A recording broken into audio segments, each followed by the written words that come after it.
Today we will discuss about the paralysis of hip flexors and extensors. So the first we have here is tensor fascial lateral paralysis. ये hip flexor है और hip को medially rotate करने में भी help करता है। ये स्टार्ट होता है इलियक क्रेस्ट से, एंटीरियर सुपीरियर इलियक स्पाइन से, और इंसर्ट कहाँ होता है जाके इलियोटिबियल ट्रैक पे।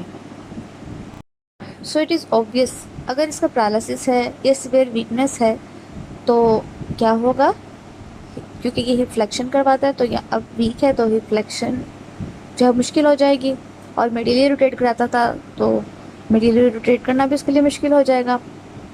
और इसके लिए हम क्या प्रिस्क्राइब कर सकते हैं ऐसे पेशेंट्स के लिए, हम इनको अबव नी ऑर्थोसिस देंगे क्योंकि यहाँ पे नी भी अनस्टेबल हो जाएगा। And if rotation control is lacking, और रोटेशन को कंट्रोल करने के लिए हम पेल्विक बैंड भी देंगे, साथ उसकी टोरियन केबल होगी जो टोरियन को रोकेगी। Adults, however, will rarely use such devices and a rotational osteotomy below the lesser tuberosity may be considered. ठीक है, और एडल्ट्स में हम एक और प्रेफर प्रोसीजर करते हैं जिसको रोटेशनल ऑस्टियोटमी कहते हैं। इसमें क्या होता है, जो फीमोरल हेड होते हैं ना उसको कवर किया जाता है। Next we have iliotibial band contracture. Iliotibial band, as you can see in the picture where it is located, iliotibial band start होता है इलियक क्रेस्ट से और इंसर्ट कहाँ होता है lateral condyle of the tibia पे। इलियक क्रेस्ट से start होके जाता है, इंसर्ट होता है lateral condyle of the tibia. ये हिप पे एडक्शन के साथ नी फ्लेक्शन भी करवाता है। Produced by the over activity of the tensor fasciae latae which contribution of some fibres of the gluteus maximus. और ये एक्शन परफॉर्म करने के लिए hip adduction and knee flexion tensor fasciae एटा भी इसकी हेल्प करते हैं, और ग्लूटियस मैक्सिमस भी इन्वॉल्व है। सो अगर इतनी ज़्यादा मसल्स इन्वॉल्व हैं तो डिफॉर्मिटी कौन सी डेवलप हो सकती है, hip abduction contracture. And hip abduction की वजह से genu valgum tibia externally twist कर सकती है, टोरियन हो सकती है, एंड जीनू रिकवेटम भी डेवलप हो सकता है। और ये जीनू वेलगम अगर एक्सेसिव हो जाए तो पाँव पे भी इसका इफेक्ट आएगा, वो वेलगस में लेकर जाएगा और वेरस में भी लेके जा सकता है। और इसकी कंट्रैक्चर की वजह से हमारे पास जो डिफॉर्मिटी आ सकती है वो जो इप्सिलेटरल हिप है वहाँ पर फ्लेक्शन हो जाएगी, फ्लेक्शन नज़र आएगी। मिड स्टांस और लेट स्टांस यानी कि हील ऑफ टॉफ तक, मिड हील ऑफ टॉफ के दरमियान जो है वो हमें इप्सिलेटरल हिप की फ्लेक्शन नज़र आएगी। Normally, the hip is fully extended during this period, but the tight iliotibial band causes hip abduction as hip approaches the full extension. The foot would then rest excessively far from the mid-sagittal line and thus complicate the gait. के foot में भी obviously hip से भी नी पे भी deformity आएगी तो foot भी जो है वो सही तरह परफॉर्म नहीं कर सकता गेट।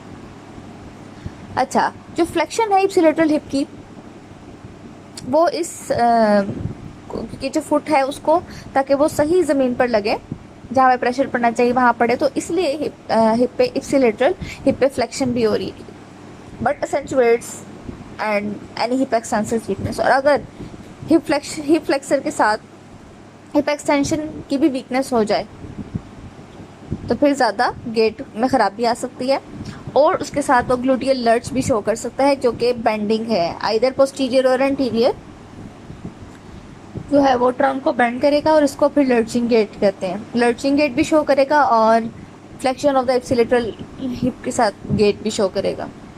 इसके लिए जो प्रेस्क्रिप्शन कंसिडरेशन है, सबसे पहले तो कोशिश की जाएगी सर्जिकली रिलीज़ करें अगर कंट्रैक्चर जो है वो फिजियोथेरेपी से ठीक नहीं हो रहा, या अबव नी ऑर्थोसिस दे सकते हैं जीनू वेलगम को अकोमोडेट करने के लिए और टिबियल टोरियन को अकोमोडेट करने के लिए। मीडियल साइड पर नी पैड दे सकते हैं और करेक्शन स्ट्रैप दे सकते हैं। ठीक है, करेक्शन स्ट्रैप क्यों देंगे, जीनू वेलगम को ठीक करने के लिए। जीनू वेलगम में क्या होता है, नॉक नीज होती है, नीज आपस में टकरा रही होती है, तो मीडियल साइड पर नी पैड लगाएंगे और उसको लेटरली डायरेक्टेड फोर्स लगाएंगे उसी स्ट्रैप से। उसके बाद है इलियोश्वास मसल। इलियोश्वास मसल जो है ये ओरिजिन करते हैं इलियक फोसा से और लंबर स्पाइन से। ठीक है, दो तरफ से निकलते हैं, iliac fossa and lumbar spine से, और इंसर्ट होते हैं फीमर के लेसर ट्रोकैंटर पे, laser trochanter of the femur पे इंसर्ट करते हैं, और ये हिप पे फ्लेक्शन करवाता है इलियोश्वास मसल। तो अगर हिप फ्लेक्शन नहीं हो रही है तो और अगर इसके साथ इलियोसास मसल के साथ रेक्टस फेमोरिस मसल जो क्वाड्रिसेप्स का मसल होता है, ये भी हिप पे फ्लेक्शन करवाता है और नी का एक्सटेंसर भी है। अगर ये भी वीक हो जाए इलियोसास के साथ तो फिर हिप फ्लेक्शन तो बिल्कुल भी नहीं होगी। Forward swing of the leg during ambulation become complicated if hip hikers are not functioning. Progression is difficult and crutches are needed. Hip hikers कौन होते हैं? क्वाड्रेटस लंबोरस मसल जो होते हैं, अगर वो भी वीक हैं तो फिर फॉरवर्ड स्विंगिंग ऑफ लेग जो है, यानी कि गेट ही नहीं होगी, आगे ही नहीं बढ़ सकेगा, एम्बुलेशन बहुत ही डिफिकल्ट हो जाएगी, उसको कोई ना कोई क्रच चाहिए होगी, उसको सहारा चाहिए होगा आगे बढ़ने के लिए। डिफॉर्मिटी ऐसा कोई डेवलप नहीं होगी और वीकनेस ही होगी कि गेट में मुश्किल हो रही है। प्रेस्क्राइब हम इन्हें करेंगे, अबव नी ऑर्थोसिस देंगे अगर रिक्वायर होगा, और उसमें जो है वो नीज़ को लॉक कर देंगे, ठीक है। हिप फ्लेक्सर्स नहीं होंगे तो नी को लॉक करना पड़ेगा। उसके बाद ये एक मेजर मसल है ग्लूटियस मैक्सिमस मसल, ठीक है। ग्लूटियस मैक्सिमस मसल की अगर पैरालिसिस हो जाए तो क्या होगा? ये सबसे बड़ा हिप एक्सटेंसर है, हिप एक्सटेंशन करवाते हैं ग्लूटियस मैक्सिमस मसल। ये स्टार्ट होता है इलियम की पोस्टीरियर साइड से, सैक्रम और कॉक्सिक्स से निकलता है और इलियोटिबियल ट्रैक पे जाके ग्लूटियल टिबियस ऑफ द फीमर पे जाके इंसर्ट करता है। तो अगर ये वीक हो जाए या उसका पैरालिसिस हो जाए तो फिर हिप एक्सटेंशन नहीं हो सकेगी, सीढ़ियाँ चढ़ना और रैम चढ़ना उसके लिए बहुत मुश्किल हो जाएगा, और पेल्विक को जो है सही तरह रोटेट भी नहीं कर सकेगा, उसके लिए मुश्किल हो जाएगा कि चेयर से बैठ के उठे या फिर पेल्विस को लिफ्ट करे, बेड से उतरना हो, पेल्विस को मूव करना हो, वो भी मुश्किल हो जाएगा। और एक और गेट में भी खराबी आएगी, वो कैसे? Gluteus Maximus large. ये क्या होता है कि इसमें ट्रंक को उसको बहुत हाइपर एक्सटेंडेड पोजीशन में रखना पड़ता है और हिप को भी during weight bearing on the ipsilateral leg to move the centre of gravity behind the hip, ताकि वो गिर ना जाए, इसलिए वो हाइपर एक्सटेंडेड पोजीशन में रख लेता है ताकि सेंटर ऑफ ग्रेविटी हमारे ट्रंक के, हमारी बॉडी के दरमियान रहे, स्टेबल रहे। Tension of the interior capsule stabilise the hip. तब कौन जो इंटीरियर कैप्सूल है उस पर टेंशन पैदा होगी ताकि वो हिप को उस टाइम जो है वो स्टेबल कर सके ग्लूटियस मैक्सिमस लर्चिंग गेट के दौरान। डिफॉर्मिटी यहाँ डेवलप हो सकती है, हिप फ्लेक्शन कंट्रैक्चर बन जाएगा नॉन एम्बुलेंट्री पेशेंट में, और फिर उसका फिर ग्लूटियल लर्च का भी कोई फ़ायदा नहीं होगा। प्रेस्क्रिप्शन कंसिडरेशन में आता है none with isolated gluteus maximus paralysis since hamstrings will allow relatively normal ambulation. अगर हैमस्ट्रिंग्स ठीक है तो फिर ग्लूटियस मैक्सिमस की जो वीकनेस है उसके लिए हम कोई ऑर्थोसिस नहीं देंगे अगर कोई रिक्वायर नहीं है, अगर उसका कोई फंक्शन नहीं है।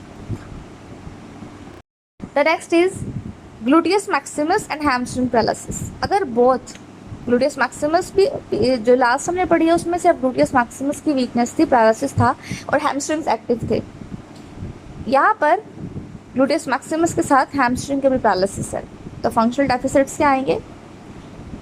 हिप एक्सटेंशन नहीं होगी और सारी एक्टिविटीज़ में भी चलना उठना बैठना। पोस्टीरियर ट्रंक बेंडिंग होगा। डिफॉर्मिटीज़ कौन सी डेवलप हो सकती है? ज़ाहिर एक्सटेंशन नहीं हो रही, फ्लेक्शन में जाता रहेगा, और पेशेंट जो है वो उसका चलना मुश्किल है, इसलिए वो चलता भी नहीं है, तो नॉन एम्बुलेटरी पेशेंट में हिप फ्लेक्शन कंट्रैक्चर के 100% चांसेस होंगे। अगर बहुत ज़्यादा वीकनेस से डिफॉर्मिटी नहीं डेवलप होती तो हम ऑर्थोसिस भी कोई नहीं देंगे। विद क्वाड्रिसेप्स और काफ वीकनेस, अगर क्वाड्रिसेप्स वीक हैं और काफ मसल्स भी वीक हैं तो the leg will buckle unless there is an associated genu recurvatum deformity. अगर हम अबव ऑर्थोसिस देते हैं, अबव नी ऑर्थोसिस देते हैं, तो फिर हम उसमें साथ क्या लेंगे? यूनिलेटरल ऑर्थोसिस या बाइलेटरल ऑर्थोसिस करते हैं। यूनिलेटरल में क्या होगा? यूनिलेटरल में हम प्रोक्सिमल रीजन पर थाई बैंड लगा देंगे और उसको कंटूर कर देंगे ताकि वो फोर्स जहाँ पे ज़रूरी है वहाँ लगाए, प्रोक्सिमल फीमर पे। और बाइलेटरल में क्या करेंगे? इसमें पेल्विक बैंड लगाएंगे, ऊपर तक कवर करेंगे चिल्ड्रन में when the hip extensor weakness is bilateral, this में प्रिवेंट द फ्लेक्शन कंट्रैक्चर। और एडल्ट्स में pelvic band is rarely borne with bilateral orthosis और patient have difficulty donning the appliance without assistance if the musculature is incapable of elevating or hiking the hip. The patient will rarely ambulate significantly. Hip flexion contraction should be relieved. अगर तो इसको relieve किया जा सकता है surgically जैसे भी, और फिजियोथेरेपी के जरिए अगर रिलीव किया जा सकता है वो करेंगे। As ambulation energy requirements are markedly increased by this configuration and extension stability by the gluteus maximus lets is possible, क्योंकि ये ग्रेट हिप एक्सटेंसर और उसकी अगर वीकनेस है या फिर रिफ्लेक्शन कंट्रैक्चर बन रहा है तो उसको दूर करना बहुत ज़रूरी है अगर उसकी एम्बुलेशन अच्छी करनी है। और हमने यूनिलेटरल में पढ़ा था कि हम प्रॉक्सिमल थाई बैंड भी लगाएंगे। अगर if an upright trunk attitude is to be achieved in the presence of the hip flexion contracture the knee will have to kept in flexion during the stance phase. If the leg buckles, the knee must be braced with the upright band to lock at the. और लेकिन अगर buckle cut जाती है, आपस में टकराती है, तो हमें इसको ब्रेस करना पड़ेगा ताकि वो एक दूसरे से ना टकराएं और हील को एलिवेट करेंगे अगर लेग लेंथ डिस्क्रिपेंसी हमें नज़र आएगी तो। अच्छा, there is a little place for the orthosis which attempt to lock the hip except in the children who have developing deformities. These cases must be use a Hessing pelvic band, जिसमें ये होता है pelvic से start होता है और Hessing मतलब leg तक ही आता है, अंदर से बाहर की तरफ Hessing pelvic band होता है। और लंबोसेक्रल रीजन पर हम कंट्रोल ऑर्थोसिस दे सकते हैं। To obtain purchase proximally conventional pelvic bands are ineffective. Conventional pelvic band होते हैं जो सिर्फ पेल्विक को कवर करते हैं और ये ट्रेडिशनली यूज आ रहे हैं बहुत पुराने, ठीक है, वो फ़ायदा नहीं है इसमें देने का, ठीक है। हम इसमें क्या देंगे, हेस्टिंग पेल्विक बैंड देंगे जो कि लंबोसेक्रल रीजन तक जाएगा। और अगर हमें मज़ीद स्टेबिलिटी चाहिए क्योंकि अगर काफ मसल्स वीक हैं तो बिलोनी ऑर्थोसिस भी देंगे ताकि वो नी पर एक्सटेंशन फोर्स प्रोवाइड करे, हिप पे एक्सटेंशन फोर्स प्रोवाइड करे। और एंकल को हम सेट करेंगे 5 डिग्री प्लांटर फ्लेक्शन में ऑर्थोसिस के ज़रिए, जो एंकल होगा, एंकल जॉइंट होगा। The next is gluteus medius and minimus paralysis. Functional deficits क्या हो जाएंगे हमारे पास, पहले हम इनका ओरिजिनल इंसर्शन देख लेते हैं। ग्लूटियस मीडियस का सबसे पहले ये स्टार्ट होता है posterior ilium between the superior and the middle gluteal line से स्टार्ट होता है और इंसर्ट होता है ग्रेटर ट्रोकेंटर पे जाके। अब ग्लूटियस मिनिमस की देख लेते हैं, ओरिजिन है outer surface of the ilium between the interior and interior gluteal lines, सही है, दरमियान में है। और इंसर्ट कहाँ हो रहा है, ग्रेटर ट्रोकेंटर पे। तो इसका फंक्शनल डेफिसिट्स क्या हो जाएंगे, वीक हिप एबडक्शन, ये हिप पे एबडक्शन करवाते हैं ना ग्लूटियस मीडियस एंड मिनिमस। तो अगर इसका फंक्शनल डेफिसिट्स क्या होगा, अगर वीक है या पैरालिसिस है तो फिर एबडक्शन मुश्किल हो जाएगी। और हमें ट्रेंडी-लैंडबर्ग साइन नज़र आएगा जिसमें पेल्विस जो है वो कॉन्ट्रालेटरल साइड पर ड्रॉप करता है जब अफेक्टेड साइड पे वेट पड़ता है। लेटरल ट्रंक बेंडिंग भी शो करेगा और trunk bends to the ipsilateral side on the weight bearing to bring the center of gravity of the over the hip. Associated weakness of internal rotation भी weak हो जाएगी due to the loss of the anterior portion of the gluteus medius and may result in the external rotation of the leg during the amputation and fixed external rotation contraction. और मज़ीद external rotation पे जाने की वजह से उसमें external rotation contracture भी बन सकता है क्योंकि internal rotation तो हो नहीं रही है। तो यहाँ पर डिफॉर्मिटीज़ कौन कौन सी डेवलप हो सकती हैं, एक तो एडक्शन हो रही तो एडक्शन में जाता रहेगा एडक्शन कंट्रैक्चर कोक्सा वेल्गा, ठीक है। और यहाँ पे सबलक्सेट भी हो सकता है हिप अपनी जगह से, पार्शली डिसलोकेट भी हो सकता है और कम्प्लीटली डिसलोकेट भी हो सकता है अपनी जगह से। और ग्लूटियस मैक्सिमस की अगर पैरालिसिस हो जाए साथ, ग्लूटियस मीडियस मिनिमस और मैक्सिमस, तो फिर मज़ीद ख़राबी आ जाएगी। और fixed pelvic obliquities due to the combined trunk and hip weakness. तो फिर हम यहाँ पे प्रिस्क्राइब करेंगे, अगर वीकनेस आइसोलेटेड है तो ज़रूरत नहीं है किसी ऑर्थोसिस की, केन दे देंगे ताकि लर्चिंग को ओवरकम कर ले, या फिर हम अब अपनी ऑर्थोसिस देंगे और थाई पैड के साथ इशियल सीट बना देंगे अगर ज़रूरत है।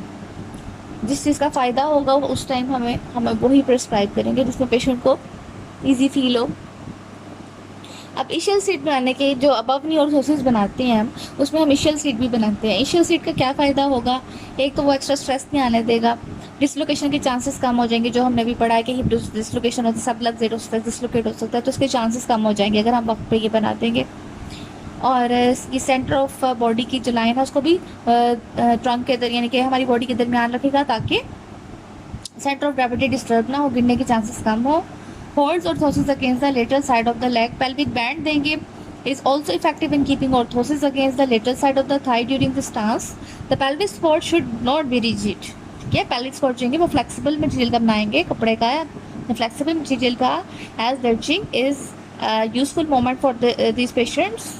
Blocking trunk motion with rapid pelvic support, थोड़ी बहुत तो लर्चिंग होगी तो बहुत ज़रूरी होती है स्टेबिलिटी के लिए। अगर लर्च नहीं करेगा, क्योंकि वो लर्च क्यों करता है, स्टेबिलिटी, बॉडी को स्टेबल करने के लिए ड्यूरिंग वॉकिंग। तो अगर हम थोड़ा सा पेल्विक बैंड रिजिड बनाएंगे तो वो बिल्कुल अलाउ नहीं करेगा कि अपने आप को स्टेबल कर सके। तो हमें वो एक फ्लेक्सिबल मटेरियल का बनाना पड़ेगा ताकि उसको थोड़ा बहुत अलाउ हो लर्च करना।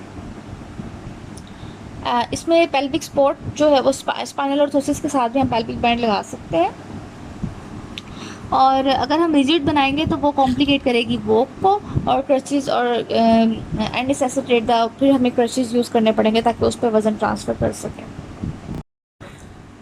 नाउ एडक्टर पैरालिसिस, हिप के एडक्टर्स जो हैं उनका पैरालिसिस हो जाए तो क्या होगा है, अगर वीक हो जाएंगे तो फंक्शनल कौन सा पर डेफिसिट हो जाएगा, हिप की जो एडक्शन है वो मुश्किल हो जाएगी। डिफॉर्मिटीज़ डेवलप क्या हो जाएंगी, ज़्यादा एबडक्शन में जाने की वजह से एबडक्शन कंट्रैक्चर बन सकता है, और इलियोटिबियल बैंड का कंट्रैक्चर हो सकता है, पेल्विक टिल्ट हो सकता है एक स्पेसिफिक डिग्री पे, और adduction of the opposite hip पे जो कंट्रालेटरल साइड है वहाँ पर एडक्शन हो सकती है, और जो अफेक्टेड है उधर एबडक्शन कंट्रैक्चर हो सकता है, और लेग लेंथ डिस्क्रिपेंसी भी इसमें इन्वॉल्व हो सकती है। Difference, the root cause of many imbalance and unilateral pain across the entire body. ये लेग लेंथ एक लेग लेंथ डिस्क्रिपेंसी का जो है वो लॉस क्या होता है कि जो रूट इम्बैलेंस प्रॉब्लम आती है और पेन होती है। अनकरेक्टेड लेग लॉन्गर है, इधर फिगर में दिखाया हुआ अनकरेक्टेड है तो एक टांग लंबी नज़र आ रही है, हिप हाई है, left should higher weight shifted to right curve spine, और करेक्टेड किया गया तो फिर बहुत लेग्स इक्वल हो गई, बहुत ही पैरेलल हो गए, बहुत शोल्डर्स पैरेलल हो गए, no weight shift and straight spine. Prescribe क्या करेंगे हम, एक तो हमें अर्ली रिलीज कंट्रैक्चर नहीं बनने देने, तो उसको हम अर्ली रिलीज़ करेंगे कंट्रैक्चर को अगर फिजियोथेरेपी से ठीक नहीं होते हैं। और लेग लेंथ को कवर करने के लिए अगर वो ये परमानेंट डिफॉर्मिटी है वो ठीक नहीं हो सकता, लेग लेंथ डिस्क्रिपेंसी ठीक नहीं हो सकती, तो उसको अकोमोडेट करने के लिए हम जहाँ पे कमी है वहाँ पर हील हाइट दे देंगे और पेल्विस को लेवल करेंगे।